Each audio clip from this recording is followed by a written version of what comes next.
fucking monster for this one.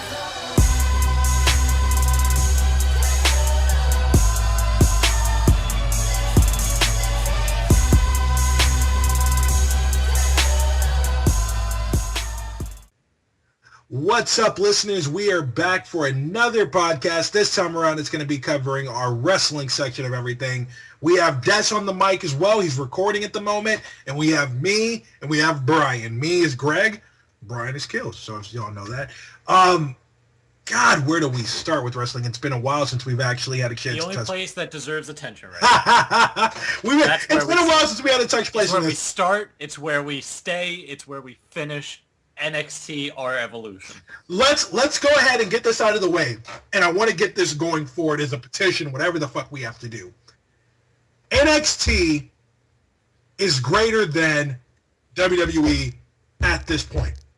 And that's so bad to say because they're going into WrestleMania season, and I am more excited to see what a fucking pre-recorded show has to offer than what a live Raw does. That is NXT Revolution. You can go back to TakeOver. You can go back to Arrival. Whatever you want to do. My God, the quality, the product that they put forth. If it doesn't make you feel like you're watching like Attitude Era shit or Attitude Era promos or Attitude Era time frame wrestling, then I don't know what your idea of wrestling is. The best observation I read on it, Greg, the beauty in NXT is in the simplicity of it. It really is. It's not complicated. It really is. And the craziest part about it is I believe they only have like 3 writers. I think that's what I read. They have like 2 or 3 writers. And that, but that's honestly, if the less writers you have, the better, because there's less creative changes. There's more room to make things. So, I mean, it's kind of like they should have understood this concept. If you have 3 writers for SmackDown, 3 writers for Raw, I mean, hey, just putting that out there. If you got NXT, you have people, this is where you know your product is not doing good. And people who invest in this company, they have to think about things like this. You have it to where you're putting Raw, WWE Raw's house shows, SmackDowns on, and you're now seeing in the crowd signs that say NXT is better than WWE. And I mean, this could be a great thing for WWE because it could motivate them to change the way they do things. It could. It could not. Depends. But, you know, we all watch TLC for $9.99. Cheap plug. Cheap plug again. We all watch TLC. Now, by the time we were done with TLC, show of hands, if you're listening, just fucking raise your hand. How many of you watched Revolution after? Right after. You want to know why us as wrestling fans watch Revolution after? It's because that Revolution was that damn good on Thursday. When we transitioned back to watching it again or watching TLC, the regular WWE product, it was rough. I mean, some parts were good. It wasn't all bad. But when you got something that makes TLC look subpar, you're going to want to close the night off right. Not only that, but then they shot themselves square in the foot by putting their best match on first. So it was just nothing but straight downhill from the very beginning. And thank God for Ambrose and Wyatt for picking up and saving the end of the show. But you know, in between that, not all the matches were as good. Like, I remember I was reading the dirt sheets, and the dirt sheets were like, man, the main roster is furious. The main roster is ready to show, hey, we can do just as good as those guys, if not better. The main roster is ready to put TLC on and over the map because NXT embarrassed us. That's all I read. And then I was like, hey, cool. Like I said, this WWE needs competition. If it's competition within the company itself, I'll take that too. But when TLC started, even from the pre-show going on, where the fuck was all that momentum that I read about? And I know it was legit, because it continued on. Where was all that momentum? Where was those individuals reaching for that brass ring that Vince McMahon talked about on Stone Cold's podcast? Greg, the funniest comment I read was that Dolph Ziggler is ready for NXT. There was a meme, I think it was posted by Wrestling Memes, where they said it was Triple H talking to Ziggler, and he's like, if you keep this up, then we'll have a spot for you on NXT. Exactly. I mean, it's so sad, but it's so true. It's so true. NXT, every time you watch a broadcast, they go, oh, it's where everybody wants to be. It's true. They don't just say that.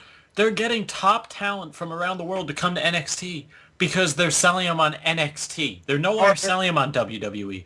They're like, this is WWE, it's the big time, but this is NXT. This is NXT now. Yeah. And I mean, and you got to look at, like, honestly, the only successful transition from NXT that I've seen by far has been Bray, has been Rollins, has been Ambrose, and has been Reigns. Now, keep in mind, this was before NXT became as big as it is, but still, they were NXT alumni. So let's look at the list of individuals who came from NXT, and it's kind of like a where are they now? Biggie Langston was huge in NXT. And boy, did he fucking fall far. And now they're in this New Day crap, which was really supposed to be so bad. The re-amp Nation of Domination, which would have been fucking awesome. But no, you go with this fucking monkey gimmick to give them. Nothing against black people. I'm black myself, but still. What? You go with this fucking, clearly. But you go with this fucking gimmick, and the stable is boring. It's like the New Day. Oh, do it. I'm going to do it. Like what the fuck is that? Like, there's so much potential to that, and you just trashed it. Whoever did that was a fucking moron. I'm going to go ahead and pull a CM Punk. Either you're dumb as fuck, or you truly wanted to bury them. It is one or the other. And I'm dumb as fuck. That's what it comes down to. That's what I guarantee. That's what if I went to creative and asked them that, they would respond back with, "I'm dumb as fuck." Makes sense. I'll give them a pat on the back, and hopefully they get fired. But here's another name. Bo Dallas. I was going to get to that. Another one, Bo Dallas, was on a hell of a run with NXT. He was NXT champion. He lost the belt so he can get his opportunity as a spot on the roster. Nothing.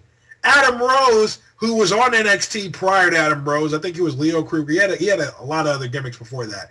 But he came from NXT. And where was he tonight? Oh, right. Getting double chokeslammed by Kane with a bunny next to him. The Adam Rose gimmick, yeah. And I mean, at first, it was fun as hell when he first came in. But another bust. You can't even get the crowd to hum his song ananymore. And that was what everyone At all.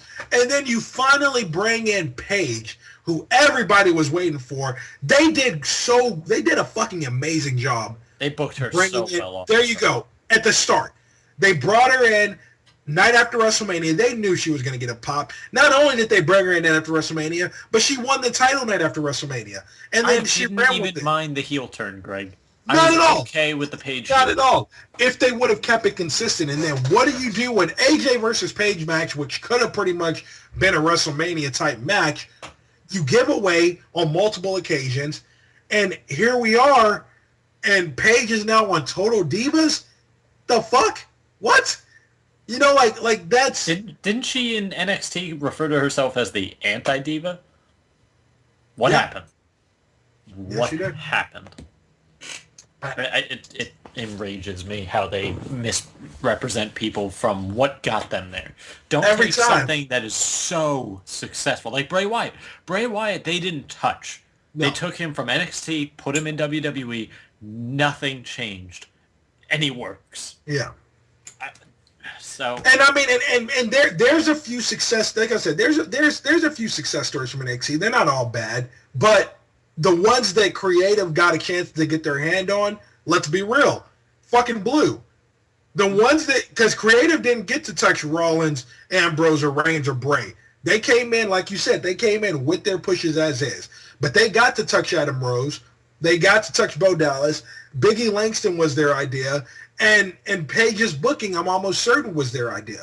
So, I mean, it's just kind of like when it comes down to things like that, it's so sad to see. But I really hope that Vince or whoever the fuck is running that company aside from him really pick up and see that NXT is doing something great. And if you are going to transition anything over from NXT, carry it over as it fucking is. Because it's going to get over with the crowd. It's going to make more money for merchandise for them. You make more money, you bring in more natural viewers, everybody wins.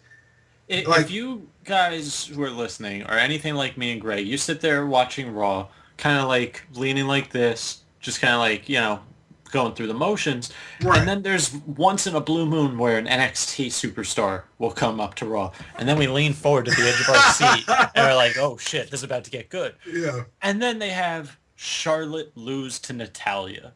And you're just like, Which honestly, even at that point, I'm okay with it. But what pisses me off is they gave that match away on a Raw. Now, given, yes, when Charlotte goes up to the main roster, there's going to be time to do that again. But you gave away another AJ versus Paige, WrestleMania material. Natalya versus Charlotte, WrestleMania material. They went at it for the NXT Women's Championship. Yeah. On one of the takeovers. And it was a fucking amazing match. It was an amazing match. They had Brett in one corner, they had Rick in the other. Like, it was a whole big to-do. And then just a nothing call-up, no hype, nothing. Just like, oh, here's Charlotte. That's a quick match against Natalya. That's something they could have saved for one of their bigger events. And this is where WWE tends to fail the most, is because things that you could have used for these big events, you just give them away at times. And that's one of the reasons why, if you remember, the famous Austin 316 walked out because of that. You know, why would you give Brock Lesnar versus Austin, a match that's been fucking anticipated for the longest time, away, when you know damn well that match has high potential and high expectations? That should not, I don't care if it's a botch finish or not. That match should not be given away on a fucking Raw, on a SmackDown, main event, whatever you want to call it. It shouldn't be given away. What's next? Is Sting going to debut on main event? Like, what? What are you fucking going to do next? Like, honestly. That's the truth, though. It is 100% the truth. WWE tends to do that a lot. A lot of their creative team tends to do that a lot. And it's getting to the point now where NXT is going to put y'all's numbers on. They're going to count down the days where you guys are going to have to either step it up or get the fuck out. I guarantee there's only going to be so many more special events that NXT is going to blow WWE out with that they're going to be able to take. Let's be honest. If this every live event is another nail in the main roster, in the fucking main roster's coffin, to the point where they're just going to be like, you know what? Let's just switch rosters. Let's just bring all of NXT up and send everybody else down. Everybody. I'm telling you, dude. Their jobs at this point, at the rate it's going, and if the merchandise gets over the way that I think it would for NXT, they're going to put the main roster's numbers, or they're going to number the main roster's days there that they have, with going forward with producing or being on that main roster scenario. You have the most vocal fans, on the internet communities talking about how they pray Sami Zayn does not get called up to the main roster right now because he just kicked off a huge rivalry. Yeah. And it's something they don't want to see in WWE because they know they'll ruin it. They want it to stay on the small scale of NXT because they know it'll be done right, it'll be done well, and it's going to be enjoyable. So for a superstar who's so immensely popular, maybe now the most popular down in NXT, for people to not want him to get called up, what does that say about your main product? Yeah, it's pretty ridiculous, and I really hope, and whether Vince is going to legitimately pick up on everything that's been screwing around or not, that to me is a wake up call. You may be making millions right now, but the empire that you build can only run for so long. I remember I was watching I think it was the Monday Night War documentary. It doesn't matter who's, like he said it best. It doesn't matter who you put in charge at WWE. It doesn't matter if it's Triple H. It doesn't matter if it's Shane. It doesn't matter if it's Stephanie. It doesn't matter if it's Joe Blow. Whoever you want to fucking put in there. At the end of the day, WWE is a well-established oil rig. It's a machine of its own. It's a well-oiled machine, and it's going to keep going simply because that's where it's been built up to. But there is eventually going to come a time where that machine is going to malfunction.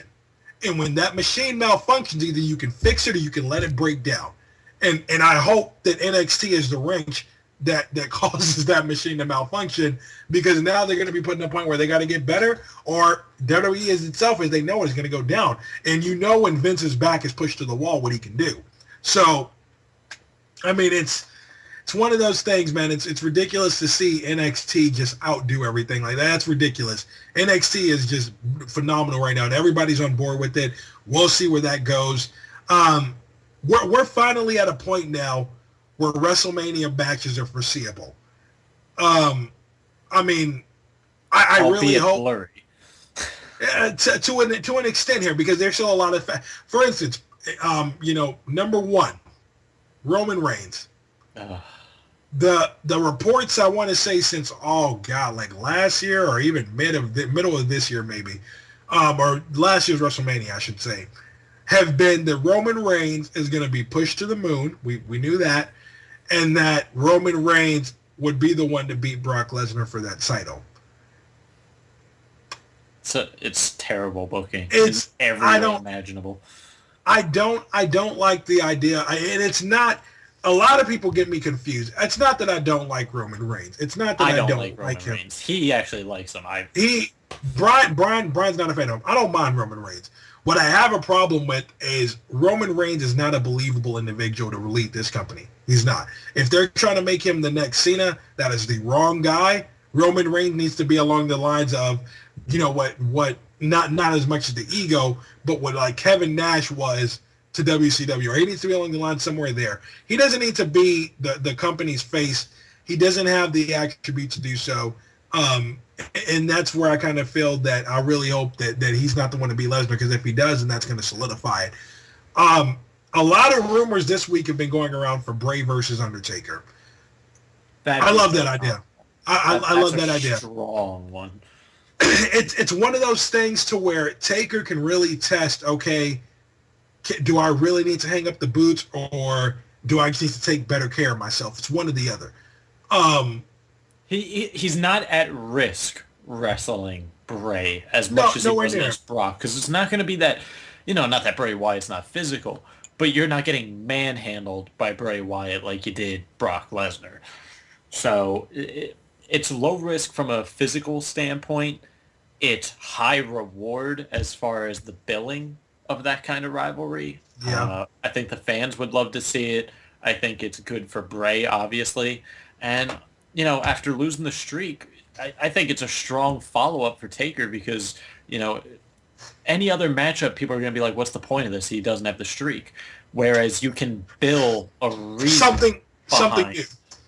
Bray and They can't just jump into, and this is the one thing where I've been telling myself, or I've been debating about, I don't mind Sting versus Taker happening, but they can't just jump into it. It has, somewhere along the lines here, some kind of relevant build has to be put forth for that match. Whether it be, if they started they got to start around January if they do it this year. But this build needs some months to it. But clearly, they're running Triple H Sting angle. That's yep. If they were going to, I'm fine with that. Right. I'm okay with that. I think that's a smart idea, and I think leave Sting versus Taker to happen at next year's Mania. It's going to be one way or the other. They're going to test the water for Sting to either go against Bray or Taker next year. And that's going to be probably where Sting is going to close out his deal with WWE. He did his time there. That's a wrap. I think it ultimately comes down to who wins if they do Bray versus Taker. Because they could have either one. They could put Bray over, which would be great for Bray. But I could also see him just going to war with Taker, and Taker saying, hey, young guy, you're amazing.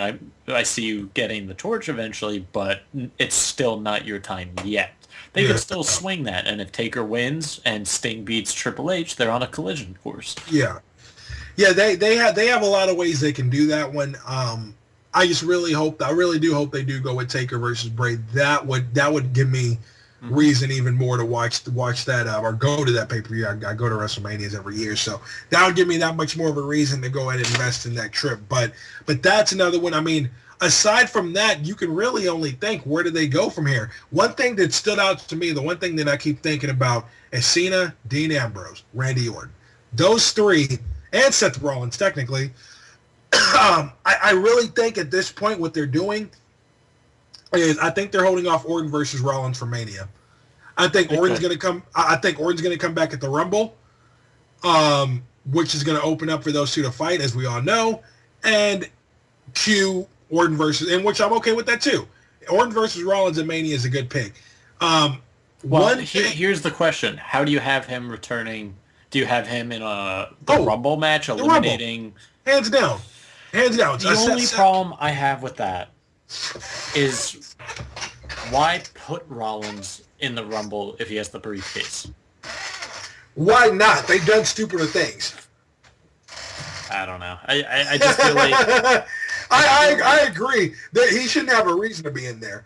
But they're I gonna think what they could do is have Rollins build a rivalry, because what do we have, 6 weeks till the Rumble? Right.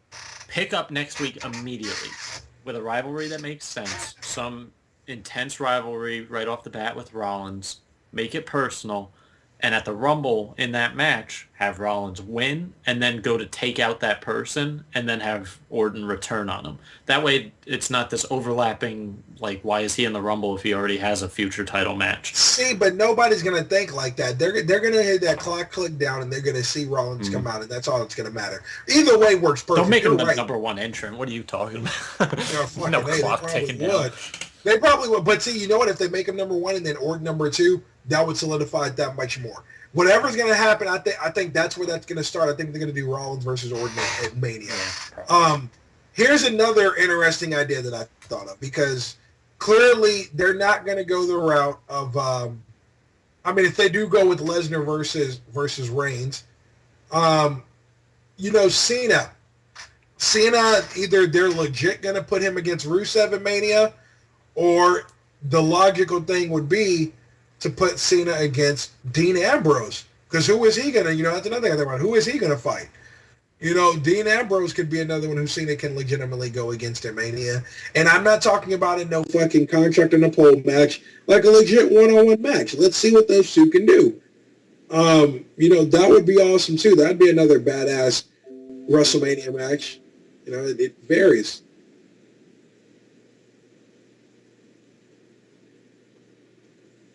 What was that? I don't know. Oh, it's this. What the fuck? Clearly, we're having technical difficulties. There we go. Yeah, we're back online, guys. But yeah. So those matches, it's something to where I hope they go with. But then you got to remember, given Dolph Ziggler's push at the moment, where does he stand in all that too?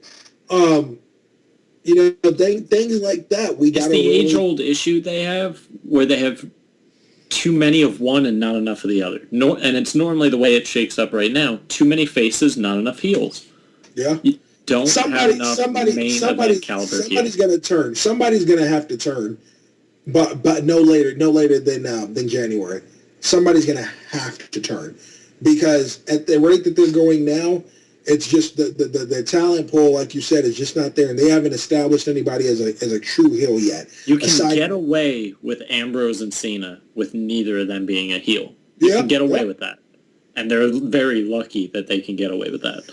Yeah, and it's one of those things, man, to where it's also technically prepping for it too. Like, they got to know that Mania is coming up, and they have to have on a paper score. Well, the crazy thing is, Greg, if they do Rollins Orton, they're taking another top heel and turning him face. So they're just making the heel pool that much shallower. Yeah, they're gonna go with Bray, Rollins, and Lesnar as the top heels. That's without a doubt. They're gonna be the top heels for Mania this year. And Triple H if he goes against Sting. Yeah, that too. That's a nice. If we get Triple H Sting, if we get Bray and Triple H Sting, Bray Taker, Rollins Orton, and then Ambrose Cena, that's actually pretty nice. That's legitimately a nice. That could be a really, really good. Now, do you see, other than Reigns, anybody getting Lesnar? If Daniel Bryan comes back, yes. Oof. That is a long shot. I'm aware. I'm fully aware. It's not only a long shot from an injury standpoint, but even if he comes back, within the next 3 months, it's not enough time to build. Like, I don't know. They would find a way to make it work. If he comes back by Rumble and wins the Rumble, then I think that they can make that work. I really do. It's one of those things to where, we'll just have to play it by ear. And we'll have to see if Bryan is back enough in time for that. Because if Bryan can come back with the heat that he had when he left, oh God, him versus Lesnar would be perfect. And then if they let Bryan win, then he's definitely solidified. That's hands down without a doubt. That man, whatever he does after that, he's fine. It's honestly one of those things. And if they don't go with Bryan, fuck, that's so sad. You really can't think of... That's the problem. They don't have enough people up top. Yeah. Clearly. Because, sure, all of us would die for the chance to see Dolph get a shot. But it won't happen. He's got the Intercontinental title now. They're probably like, oh, there's your big shot, kid. You know, like, they're not going to take a chance like that. And honestly, I don't think him against Brock is that good of a matchup. No. And the reason why it's not going to be that good of a matchup is because the development of the establishment at this point. Like, he's coming back from injury. What you're going to just come in and fight Lesnar and then boom, there you go, hit the title. It doesn't make any sense. It didn't work. That's the problem with anybody, though, that you throw against Lesnar right now. Well, fuck, at least somebody else, if they go with like Rollins or Ambrose, at least they were fucking there. You know, I mean, it's just kind of like yeah. It doesn't make any sense to bring Ambrose. Now, Daniel Bryan knew it would make sense to bring back because they established him as a champion before. So that would make sense to bring him back.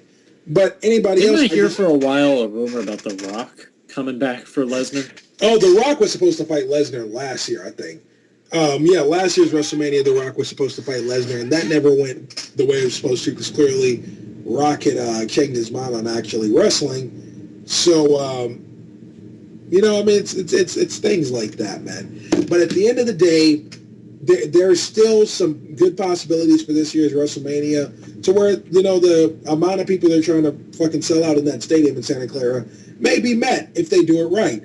Vince has always been smart when it came down to the concept of WrestleMania, when it came down to providing us with matches, at least 2 or 3 that are worth the money that's spent on the ticket or worth the money spent on the network to watch it, or even the ones who still order it on pay-per-view. But at the end of the day, it's always going to come down to they got to utilize who they have in the right manner. If they don't, then the whole entire WrestleMania, and that's how close-knitted it is. One match that they screw up on could honestly be the determining factor for the rest of that card, because all it's going to take is placing one person in the wrong place to swap up everything. Hence, if they move Undertaker away from Bray and then make Undertaker, things like that. Like Bray somebody else. In recent years, it was never that kind of a card. No. Like, I think the most steadfast Mania where, like, they could have dropped it or changed any of those matches and it still would have been one of the best Manias of all time was 20. 20 was easily one of the most stacked Manias ever. Yeah, you had a Kane versus Taker. You had a triple threat match for a world title with 3 Hall of Famers. Unfortunately, we'll never see one of them in there. You had Eddie Guerrero, Kurt Angle. Like, that night had so many top-tier talent and great matches, great rivalries. They just don't have that depth anymore. Do you remember how long that Mania was compared to others? Very much so. Very much so. It's just they've done a very poor job not only bringing talent up to the main roster, but elevating them to a level where it's like, oh yeah, I could see them having a match at WrestleMania. How many people can you really say that about now? That's why the cards suffer. Well, it's not only about that the cards suffer. It's just one of those things to where it makes it more difficult for these guys to elevate themselves if they really don't have the room to do so. You can only do a certain match for so long. You can only do a certain angle for so long, because you can give us new people, but if these are things that you did or you tested out with other individuals or other feuds and they just didn't work and it was a bust and you figured it'd work here, we're not stupid. We're going to be able to pick up clearly on the errors there, because we're going to tell you should have went with plan A versus the plan B that you put together. So a lot of things to talk about with WrestleMania coming up. Close this topic off, close this wrestling part of this podcast off. NXT is doing fucking incredible. And everybody and anybody should be following and keeping your eyes on NXT, because at the end of the day, that very well may be WWE's flagship product. It's crazy. There's no denying that there really. I mean, it's going that direction.